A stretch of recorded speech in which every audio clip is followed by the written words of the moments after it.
أعوذ بالله من الشيطان الرجيم. بسم اللہ الرحمن الرحیم الحمد للہ رب العالمین۔ ہر شخص کتاب سے پہلے کتاب کا ایک تعارف لکھتا ہے، اس کو دیباچہ کہتے ہیں، مقدمہ کہتے ہیں۔ اللہ نے بھی اپنی کتاب سے پہلے اس کا مقدمہ اور اس کا دیباچہ اتارا۔ دیکھیے قرآن پاک کہاں سے شروع ہوتا ہے تو اکثر لوگ بولتے ہیں الف لام میم سے، کہاں ختم ہوتا ہے؟ والناس پر۔ اور پہلا پارہ اس کا نام بھی دیکھیے لکھا ہے الف لام میم۔ تو پھر سورہ فاتحہ کس مقام پر ہے، کس پارے میں ہے؟ یہ قرآن کا دیباچہ ہے، اس کو الگ سے رکھا گیا۔ اس کے اندر پورے قرآن کا نچوڑ ہے۔ 7 آیتیں ہیں، لیکن 7 آیتوں میں گویا قرآن کی 7 منزلوں کا نچوڑ ہے۔ اسی لیے ہر نماز کے اندر اس کو ضروری قرار دیا گیا، ہر رکعت میں پڑھو تاکہ بار بار پورے قرآن کا ایک نچوڑ سامنے آ جائے۔ سب سے پہلی بات الحمدللہ، تمام تعریفیں للہ، اللہ ہی کے لیے ہیں۔ سب سے پہلے انسان اپنے ذہن کو اس کے لیے خالی کرے کہ تعریف اللہ کے سوا کسی کی نہیں ہو سکتی۔ الحمدللہ، تمام تعریفیں للہ، اللہ کے لیے ہیں۔ رب العالمین، جو سارے جہانوں کا رب ہے۔ جہان کائنات کے ایک حصے کو کہتے ہیں۔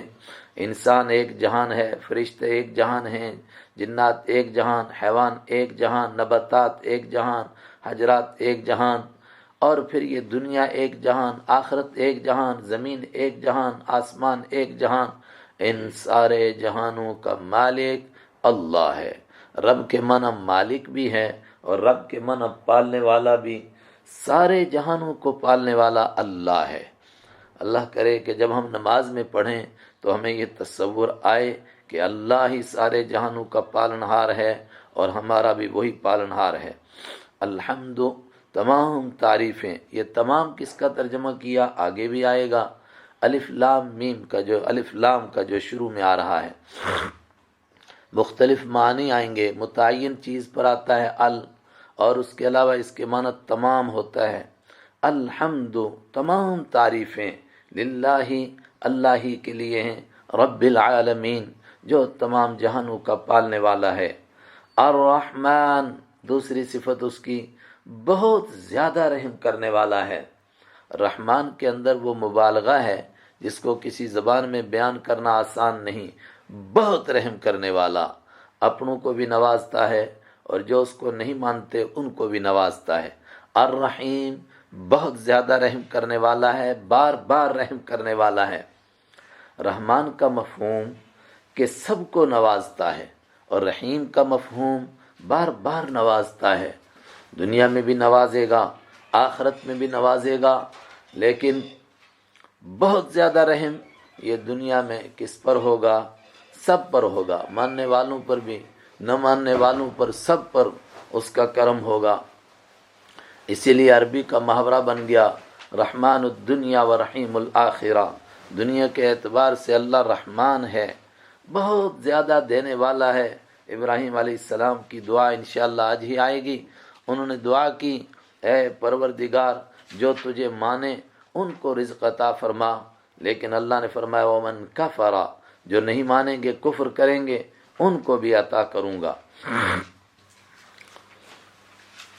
یہ ہے رحمان کا مفہوم، بہت دیتا ہے، فرعون کو دیتا ہے، نمرود کو بھی دیتا ہے، جب تک ان کو زندگی دی تب تک ان کو دے رہا ہے سب کو۔ رحیم، بہت مہربان ہے، بار بار رحم کر رہا ہے، لیکن رحیم الآخرہ، آخرت میں جو اس کی مہربانی ہے وہ اپنوں پر ہوگی، ظالموں کو نہیں نوازا جائے گا۔ ان کو چونکہ وہ فیصلے کا دن ہے، ان کے لیے سزا کا فیصلہ ہوگا۔ اسی طرف ذہن کو منتقل کیا مالک یوم الدین، مالک ہے وہ یوم الدین، فیصلے کا دن کا، انصاف کے دن کا مالک ہے۔ ایاک نعبد، ہم اسی کی عبادت کرتے ہیں۔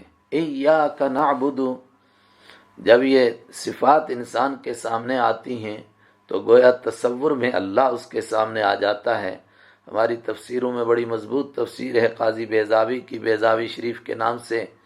انہوں نے یہاں ایک سوال کیا کہ یہاں تک انسان کہتا ہے اس اللہ کے لیے تعریف جو جہانوں کا پالنے والا ہے، جو بڑا مہربان ہے، جو بہت رحم کرنے والا ہے، مالک یوم الدین، جو فیصلے کا دن کا مالک ہے۔ دین کے معنی فیصلہ، دین کے معنی فیصلہ کر کے انصاف کے ساتھ فیصلہ کرنا، اس لیے دین کے معنی انصاف، انصاف کر کے پھر سزا دینا یا جزا دینا، تو دین کے معنی سزا اور جزا بھی، اسی لیے مختلف تراجم میں آپ مختلف ترجمہ دیکھتے ہوں گے۔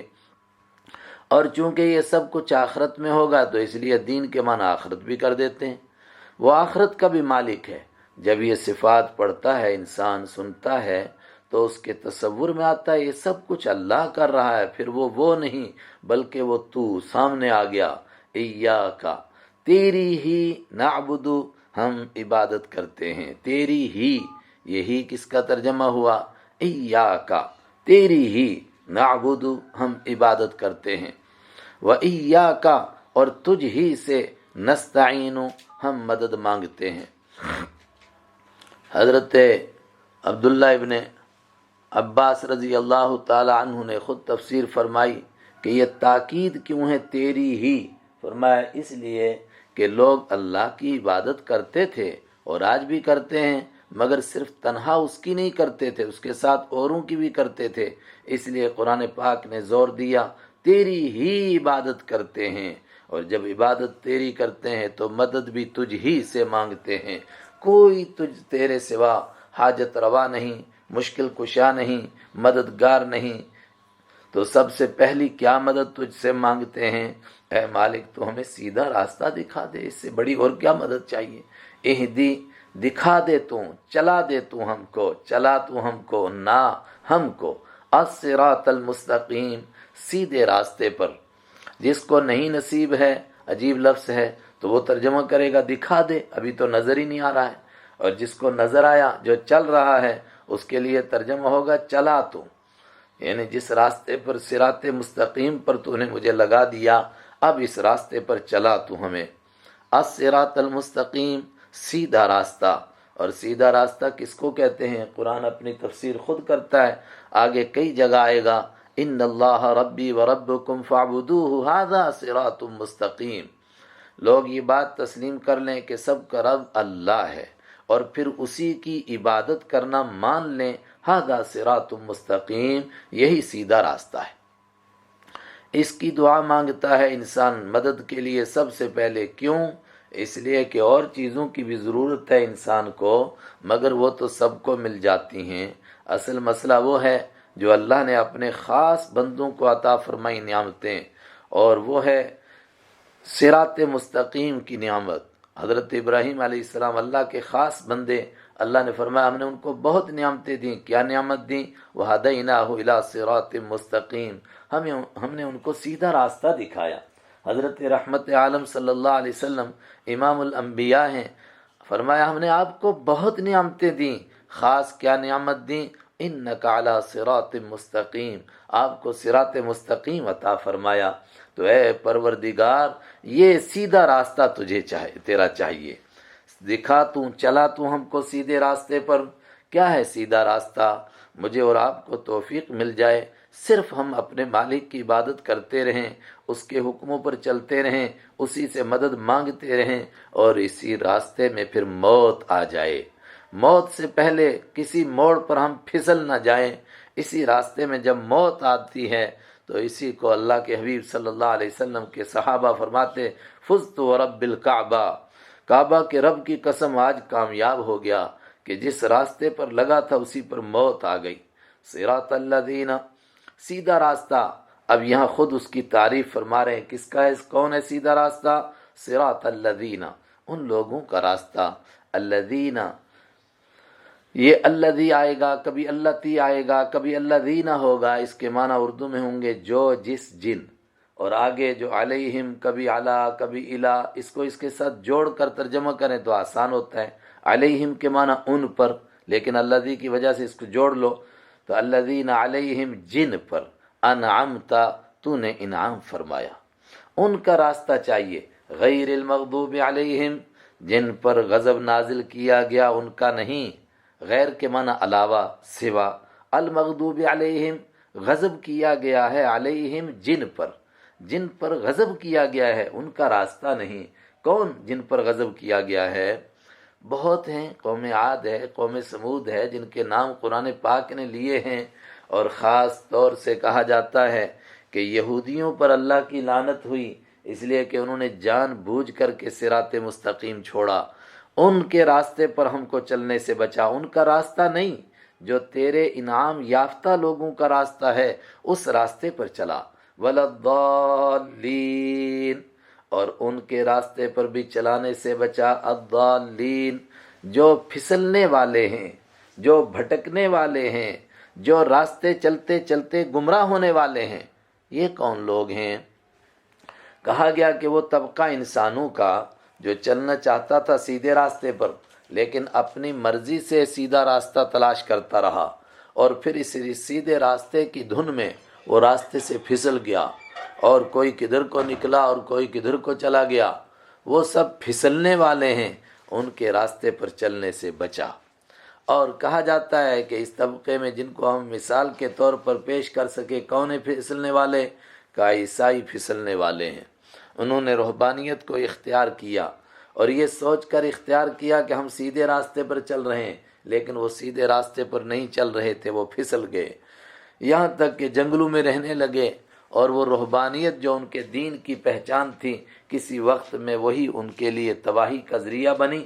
اس راستے سے ان کے ہاں جتنی بے دینی آئی، اتنی بے دینی کسی اور راستے سے نہیں آئی۔ اے خدا، تو ہمیں ان لوگوں کے راستے پر چلنے سے بھی بچا۔ جن پر غضب نازل ہوا ان کا بھی نہیں، جو براستے سے بھٹک گئے ان کا بھی نہیں۔ پھر کن کا راستہ؟ جن پر تیرا انعام ہوا، نیک لوگوں کا راستہ۔ یہ نیک لوگ کون ہیں؟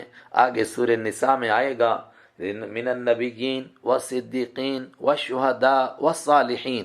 یہ چار لوگ، نبیوں کا راستہ، صدیقوں کا راستہ، شہیدوں کا راستہ، نیک لوگوں کا راستہ، اس راستے پر تو ہم کو چلا، اور اسی پر چلنے کی توفیق عطا فرما۔ اور جب یہ کوئی پڑھے تو پھر وہ خود بھی کہے اور سننے والا بھی کہے آمین۔ اے پروردگار، اس دعا کو قبول فرما۔ آپ یہ دعا بھی اس کے ساتھ کریں کہ اللہ تعالیٰ اس قرآن کو، کتاب کو سمجھنے میں بھی ہم کو سیدھے راستے پر چلائے۔ جو اللہ کی مراد ہو ہم وہی سمجھیں، جو اللہ کے حبیب صلی اللہ علیہ وسلم نے بیان فرمایا ہم وہی سمجھیں، اپنی طرف سے کہیں پھسل نہ جائیں۔ صدق اللہ مولانا العظیم۔